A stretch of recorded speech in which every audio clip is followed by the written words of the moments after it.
নমস্কার, আমি মিঠু। শুরু করছি নজরে রাজ্য।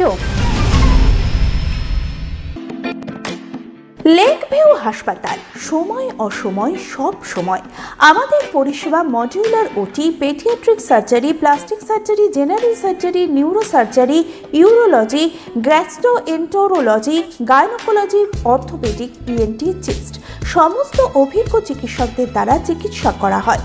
সর্বোন্নত আইসিইউ, এইচডিইউ, প্যাথোলজি, সমস্ত রকমের USG, CT scan, X ray, FNAC, biopsy, tapping. শুধুমাত্র আমরাই পারি স্বল্প মূল্যে অত্যাধুনিক প্রযুক্তির চিকিৎসা। কলকাতা ও হায়দ্রাবাদের বিশেষজ্ঞ চিকিৎসকদের সুপরামর্শ। নিজস্ব ফার্মাসিতে 20% ছাড়ে ওষুধ। প্রতি রবিবার প্রসূতি মায়েদের বিনামূল্যে ইউএসজি পরিষেবা। ঠিকানা লেক ভিউ হাসপাতাল, লালদিঘি মোহনা বাসস্ট্যান্ডের পিছনে, বহরমপুর, মুর্শিদাবাদ।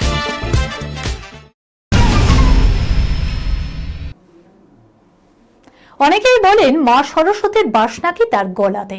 দেশের গণ্ডি ছাড়িয়ে বিদেশেও শ্রোতারা মুর্শিদাবাদের জিয়াগঞ্জের বাসিন্দা অরিজিৎ সিং এর গান শোনার জন্য বিভিন্ন কনসার্টে গিয়ে লাইন দেয়।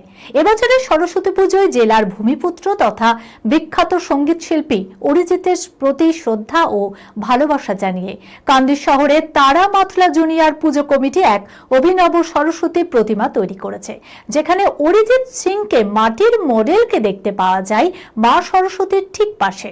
গিটার হাতে বসে গান গাইছেন অরিজিৎ। অভিনব এই সরস্বতী প্রতিমা দেখার জন্য মানুষের ভিড়ও ছিল চোখে পড়ার মতো। শীতের দাপট ম্লান হতে শুরু করেছে। সকালে কুয়াশা থাকলেও দিনভর আকাশ ছিল পরিষ্কার। হালকা কুয়াশার আমেজেই সরস্বতী পুজোয় মেতেছে সকলে। নেতাজি জয়ন্তীতেও রাস্তায় দেখা গিয়েছিল মানুষের ঢল। ওই একই দিনে সরস্বতী পুজো এবং নেতাজি জন্ম জয়ন্তীতে মানুষের ভিড় ছিল চোখে পড়ার মতো। বসন্ত পঞ্চমে যেন দিয়ে গেল বসন্ত ঋতু আগমনের বার্তা। বাঙালির ভ্যালেন্টাইন্স ডেতেই বিয়ের পিড়িতে বসলেন অভিনেত্রী মধুমিতা সরকার। ছোটবেলার বন্ধু দেবমাল্য চক্রবর্তীর সঙ্গে 4 হাত এক হলো টলিউডের জনপ্রিয় এই অভিনেত্রী। সাবেকি সাজ থেকে বাঙালি মেনু, এসবেই নিজের বিয়ের আয়োজন করেছিলেন অভিনেত্রী। বছরের শুরুতে একের পর এক তারকার বিয়ের খবর। সরস্বতী পুজোর দিনে বিয়ের পিড়িতে বসেছেন যেমন অভিনেত্রী মধুমিতা সরকার, অন্যদিকে বিয়ে করতে চলেছেন অভিনেত্রী অদ্রিজা রায়ও। বাংলা ধারাবাহিকের জনপ্রিয় মুখ অদ্রিজা এখন পাকাপাকিভাবে মুম্বাইয়ের বাসিন্দা। পর্দায় একাধিকবার বিয়ে করেছেন।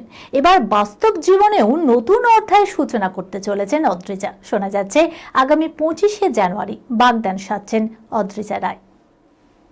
এই খবরের সঙ্গে শেষ করলাম আজকের নজরে রাজ্য। আপনারা দেখছেন টিভি 24 বাংলা। সংবাদ বিনোদন সারাদিন সারাক্ষণ।